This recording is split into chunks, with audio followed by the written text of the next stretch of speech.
Today I'm going to show you how to do this with this. Hi friends, welcome back to Moss and Mirth. If you're new here, I'm Steph and this is where I share my passion for nature and creativity. We talk about plants a lot and do some DIY projects, including a lot of macrame. So if that's something that you're into, I hope you'll consider subscribing if you haven't done that already. If you know me and if you're familiar with my plant collection, you probably know that I'm a big fan of terracotta. I bet that I have probably 95% of my plants in terracotta, and that's for good reason. There are a lot of reasons why I love terracotta.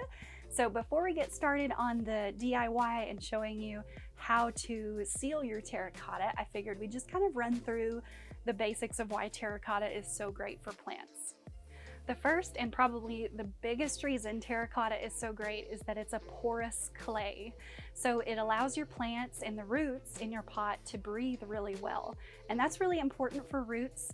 Air circulation is key to having a healthy and growing plant. The second reason terracotta is so great is that it's relatively inexpensive and it's vastly available. You can find terracotta at, of course, garden centers, but outside of that, you can find terracotta at craft stores, home improvement stores, even Walmart. So it is available just about anywhere in the world. Another reason terracotta is so great is because it's relatively easy to drill through. So if you ever find a pot that doesn't have a drainage hole already in it, you can easily drill one yourself. You know, of course, with the appropriate equipment, you'll need a drill and the right kind of drill bit. But in my experience, terracotta is a lot easier to drill than, say, ceramic or even concrete. So if that's something that you tend to do and you like to buy, you know, fancier pots that don't have pre-drilled drain holes, then terracotta is a great option for you. And the last reason I love it so much is that there are so many different styles and designs out there. You don't just have to have a plain old terracotta pot. There are tons of finishes and different looks that you can find, again, pretty inexpensively. Concrete is also a great porous material. I personally love the reddish brown hues of terracotta, so that's why I stick with terracotta. But if you're into more of the cool tones, concrete is a great alternative for you. To give you a little bit of background on terracotta, it has been used for thousands of years, you know, even outside of agricultural and plant use. Terracotta actually translates from Italian as baked earth, so that's pretty cool. It literally is just baked earth. And according to my Google searching, terracotta can be found on pretty much any continent. So it is widely available around the earth. And if you're familiar with the Chinese dynasty army that was discovered, I think in the 70s, yep, all those soldiers were made out of terracotta, if you believe it or not. So it's been used for thousands and thousands of years throughout history. So now that we've talked about why terracotta is so great, I want to highlight one tiny little problem I have with it. And that is that the porousness can lead to rings and water evaporation into my surfaces. And that's not good. I don't want to have water rings and all that business going on my surfaces throughout my little home. So we want to mitigate that. A few months ago, Laura over on the Garden Answer channel tested out 5 different types of sealants for terracotta. And according to her test, the best performer was Rustoleum Ultra Cover Gloss in Clear. Now this isn't necessarily targeted as a terracotta sealer, but in my experience and also in Laura's experience, it works absolutely great. So today I'm going to walk you through how you can use this gloss to seal your terracotta drain trays. Now you may know that you can actually buy pre-sealed drain plates, and I have a few little tiny ones, so I wanted to show you kind of what it looks like. So it's very well finished. It seems like the gloss is really thick on here and it's very evenly applied. So these are awesome if you can get your hands on them. Of course, you're going to pay a little bit of a premium since they're sealed. So the cheaper option would definitely be just to find a way to do this yourself. So that's what I did, and I'll kind of give you a side-by-side comparison of one that I sealed and one that I bought sealed. So over here on the right is the one I purchased already sealed, and then this one is the one that I sealed myself with the Rustoleum gloss. This is a fairly easy project and a little bit goes a long way. In fact, I think I probably sealed between 50 and 65 terracotta plates, and I've hardly even put a dent into this can of gloss. So I'll probably have this for, I don't know, well over a decade. So now that we've chatted and gotten all that out of the way, I want to roll some footage and show you exactly how I ended up sealing my terracotta.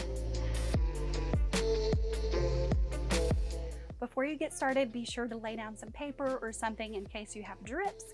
You don't want those to get on your floors or any of your surfaces. So craft paper or old newspaper is a great option for this. You're of course going to need your terracotta that you'll be sealing and your Rustoleum gloss. And you'll need something to open your gloss with. So a paint can opener or even a screwdriver would work for this. And you'll want a paintbrush or two. I ended up using a standard 1-inch paintbrush for the larger sections of my terracotta. And then I took a smaller, probably 1/2-inch artist's brush and used that to paint the lip of my terracotta. And if you're not doing this to brand new terracotta, you may want a damp cloth or something to clean any dirt or dust off of your terracotta before you begin lacquering it. Now, when Laura did this over on the Garden Answer channel, she actually took some painter's tape and taped off the top of her drain plates, which gave it such a great finished look. But when I was doing over 50 of these at one time, I decided that I did not want to put in that kind of time investment. So I ended up just freehanding, which is why the little artist's brush came in so handy to get the sides and the lip of my terracotta plates. You'll get started by wiping down your terracotta with a damp cloth as needed, and you'll want to be sure that that dries before you start applying your gloss.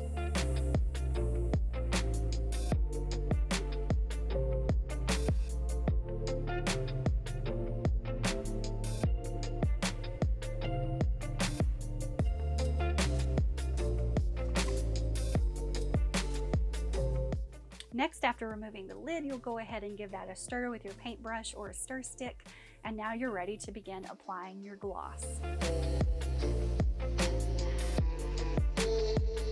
Taking my bigger paintbrush and a little bit of the Rustoleum latex gloss, I'm going to begin applying that to the bottom of my plates in a circular motion.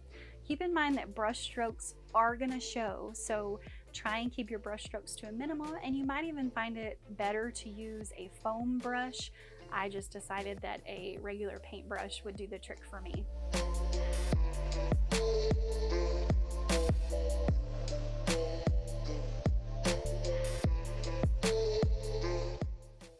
Once you have a pretty thick coat on the bottom, you can go ahead and start painting up the sides. And I did this by taking that little artist's brush, which was perfect for the length of the lip on the side of my terracotta plates.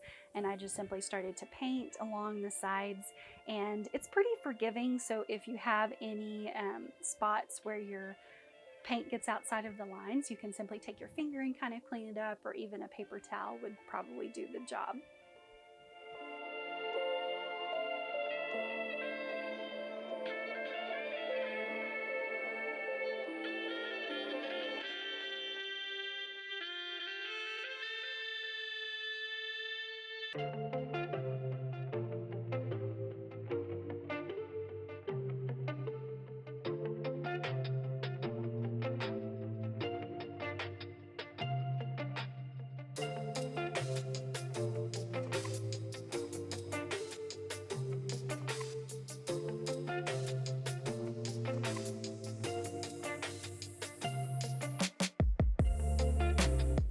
Now that you have your first coat done, you'll want to let that dry for about an hour, and then you'll go back and apply a second coat.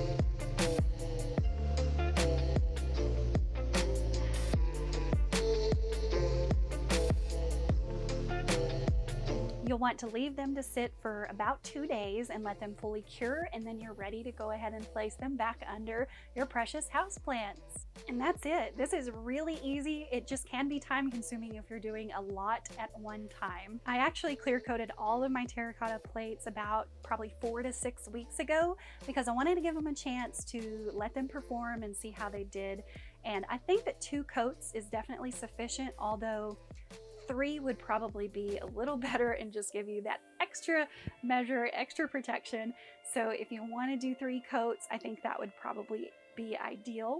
I want to say that Laura actually did 5 coats when she was testing out her different sealants. So I'm sure that you could do up to 5 if you wanted to, but I think 2 would probably be the minimum that you would want to do. Since sealing all of my terracotta, I haven't had any issues or any rings left on my counter, and inspecting the plates from time to time, the only thing I've noticed is that if moisture does sit for a long period of time, so more than a couple days, let's say, it can start to change colors and become almost a little bit milky, only in small sections. It's not a big deal at all. It's very minuscule, and it didn't do any damage to the drain plate. So just keep that in mind, that I'm sure if you were to leave water sitting in these for a really long period of time, it could affect the performance of this sealant and even start to turn colors and change on you. So you may not want to do that, but I rarely let a lot of water sit in my drain plates. I typically will water my plants, we'll let them sit for just a few minutes, and then if there's excess in the plate, I'll go pour that out in the sink and then replace it. I don't even wipe them dry, so if there are still some small drips, they'll evaporate, and those haven't given me any trouble with this sealant. I will link Laura's video up here for you if you would like to go check it out.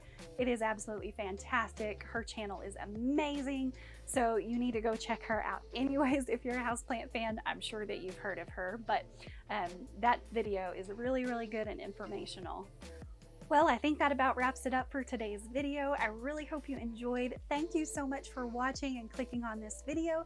If you end up sealing your terracotta, I would love you to leave a comment or maybe even post a picture on social media and tag Moss and Mirth so I can come check it out. Don't forget to give this video a thumbs up if you liked it, a thumbs down if you didn't, and subscribe if you haven't already. And I will see you in the next one. Bye.